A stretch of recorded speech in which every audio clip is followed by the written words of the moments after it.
Our first video is on making products from plastics, and in the background here we can see that we have a plastic molding machine, and our man here will demonstrate to us how this operates. And this video is entitled Simple Understanding of Engineering Products. Note, all businesses, all matter in the universe, and all manufacturing, all design, and so on is based on numbers and measurements. Right? So everything is like that. Now, what we're concerned is, where do ideas come from? Well, basically, it comes from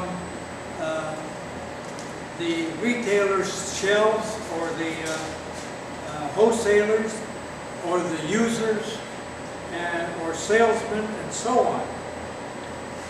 But first, let's consider needs of people and the wants and desires in order to design new products. First, we consider the needs of people and wants, their desires, and we talked about looking at the patents and drawings and sketches and discussing various thoughts, various ideas, and so then we go to the second point that we should look at.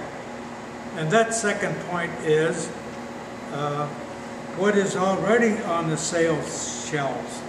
In other words, we look at the retailer shelves or the internet, whatever it might be, and we see what's already there, and we look for various similar items that we might be able to copy and improve. Why should we copy and improve these items? Well, because most things are already made, and what they need is improvement or make them better, and that makes for a new product. And how could we do this? This is our third point. How can we do this? Well, what we should do is line up, like these are boxes for fence posts.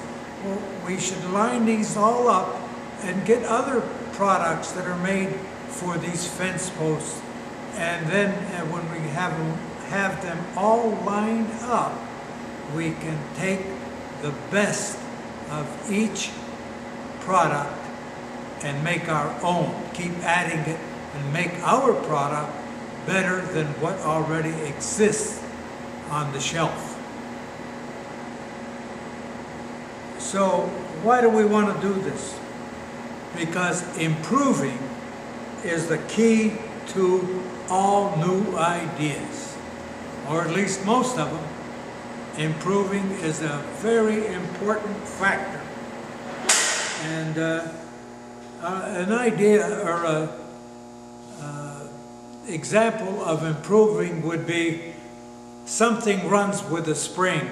Now we have an electric motor running it instead of the spring, and so that would be an improvement. Okay. So now you notice on this video here there's multiple cavity parts made. In fact, there's how many is there, Joe? 16. There's 16 cavities in this one. And why do we have 16 parts for every time we open and close the machine? That's to reduce the price. If we were to make one at a time, it would cost quite a bit more. So anytime we want to make a mold, or parts rather, for manufacture, we want to consider the amount that we're selling and what we're getting for that item, in order to know exactly how many cavities or parts we should make at one time.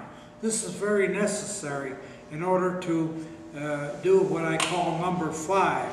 We have to know what the cost of the item is, and to know what the cost of the item is, we should also consider number 6, which is how many of these products are sold. It's very necessary to know that, because this has a lot to do. We can't just make one item and get all our money back. So that leads us to our 7th point. We have to know what our potential profit is. How much can we make on these particular items that we're selling? So in order to know the profit, we have to also know what the tooling is. And that again is expensive. This is why we have to know how many cavities of this mold we're going to make, because these machines are capable of making most any amount of parts at one time, depending on the size of the part and the weight of the part. So we have to know the cost of the tooling. Well, in order to know the cost, we have to know how many parts we're going to make at one time. And so what we do is we obtain quotes. Call different manufacturers that are called mold makers and ask them. Make sure you know the quality of the mold and the type of steel and everything required. But we'll get into that later. So then we have to know the length of time that we want to or have to take in order to recover our investment. If you spend $10,000 for a mold, or even if it's $1,000, can you get it back in a month or 10 years? So it's very important to know the length of time that it takes to recover the investment. And in the investment, we have to consider the cost of development, tooling, manufacturing, shipping, and sales, and so on. So we have to consider all these things. Oh, now, how can we sell this product? Very important. If you make something, you have to know how you're going to sell it. This here is basically a plastic injection molding machine. And what does it do? Plastic injection molding. Well, up here we have plastic that goes down in there. What kind of plastic? Well, we have a gaylord here that we can show you exactly what kind it is. And here's an idea of what it is. This here happens to be regrind, but it'll take, this is made out of product that has already been molded, and then the excess grounded up. And so what is the excess? It's like these here screw bushings where the plastic comes into the part. This is where the plastic comes in, through this little thing here where my finger is pointing. It comes into the part, and it goes up to here, and then it goes down there. So we can show you later about exactly how that works, but then this is left over, and it's ground up to,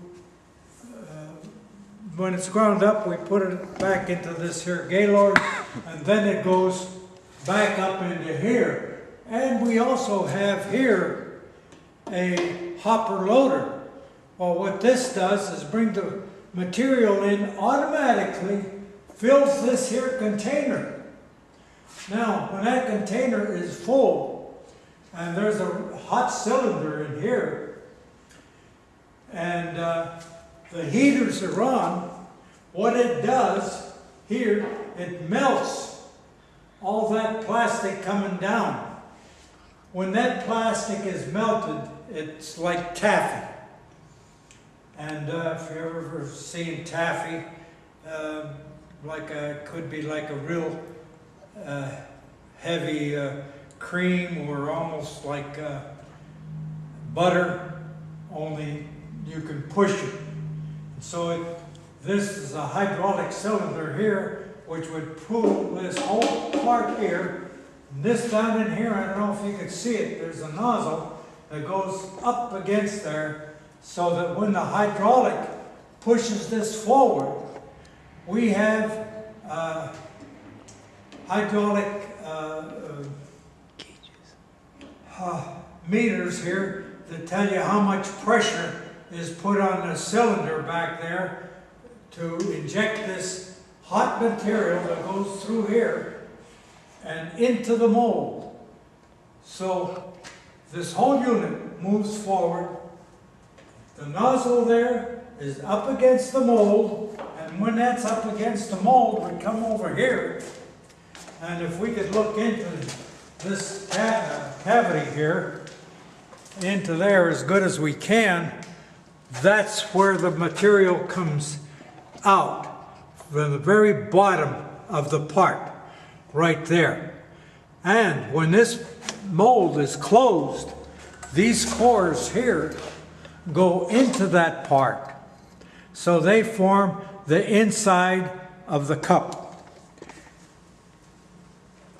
And when this mold is closed, it injects that material. Oh, by the way, yes, there's a cup here. It makes a cup like this. Right here, we can put it on there, see it? And that cup, I'm in the way maybe, comes off here and falls down. And we can get 2 of these cups every 20 seconds, approximately, depending on how the mold is set up. So this is what it makes, basically, this particular mold, 2 at a time. And when this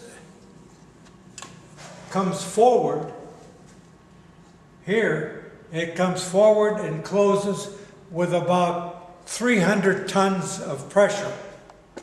So this surface and this surface come together, and there's 300 tons that are holding that together, so that when the plastic is squirted in there, that it don't come apart. That's why we need 300 tons, which is a lot of tonnage. Now, this is called the mold, from here to here, from there to there, which is pretty heavy. If you want to take it out, there's an eye-ring here that you hook this chain falls on here and lift it up to take that mold out of this machine. Or when we take it out, we can put another mold in there. Bigger mold, smaller mold, it doesn't make any difference. This will take a pretty good size because of the distance between here and here, which is called the tie-bar space. The space when it's when you put a mold in, it'll take that. This one here is probably looks like at least 30 inches from here to there. So that's a pretty good size opening. And these are platens where in these slots here, that's where these clamps go and they clamp the mold on. These here lines here are where the water goes through. Why water? That's to cool the mold. This plastic comes in there, it's real hot. And so we have to cool it before we take it out. Otherwise it would come out like Jello, and we don't want that. We want a complete plastic part.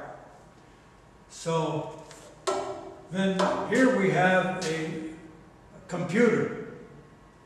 And this computer is designed so that we know how long it takes for this to open and close, how much heat we put on that cylinder there, and maintaining the heat, and How much pressure? How much pressure goes into this hydraulic cylinder back here, actually, and that pushes that in. There's a cylinder underneath this covering, and so you can adjust all that here, the pressure and the time that it stays open, the time it stays closed, and what we call the overall cycle. Like in this part, like I think I mentioned, about 20 seconds to make that cup. Every 20 seconds it makes you 2 cups. Now if we put a bigger mold in there or a different mold, we can make maybe 6 cups at a time. Or we can make 8 cups at a time. It all depends on the amount that we need. In other words, if we have orders that this mold can't fill and it's not producing it at the right price, we make more of these cavities that you could see there in cores, and so we make more cups at one time. The mold cost for a mold like this would be in the thousands of dollars. I'm not going to go into exactly how much, but thousands of dollars, and the thing is, it depends on the amount of those cavities, the shape of it, and how many times a minute we could run this machine, open and close it. There's a lot of depends. This part here is called the plant. That's where we bolt everything up to. And this is where it drops out. The parts fall out here into a box or container here, and it could run automatically. Many of these machines run 24 hours a day, 7 days a week. So you can imagine how many parts a machine like this can produce. Back here we have the knuckles and a hydraulic cylinder that closes all this, and we can see it better probably with this door closed, and those knuckles there give you the clamp that we need. By the clamp I mean the tonnage. Like in this machine, it'll go up to 300 tons. So that's basically the machine in itself. However, there's many other parts that control it. There's motors, the hydraulic pressure, and we have panels in here. And here that have all the electronic controls that control it. There are various hydraulic solenoids that operate in order to allow it to go at a certain time, back and forth, inject, open, close, and cool the part.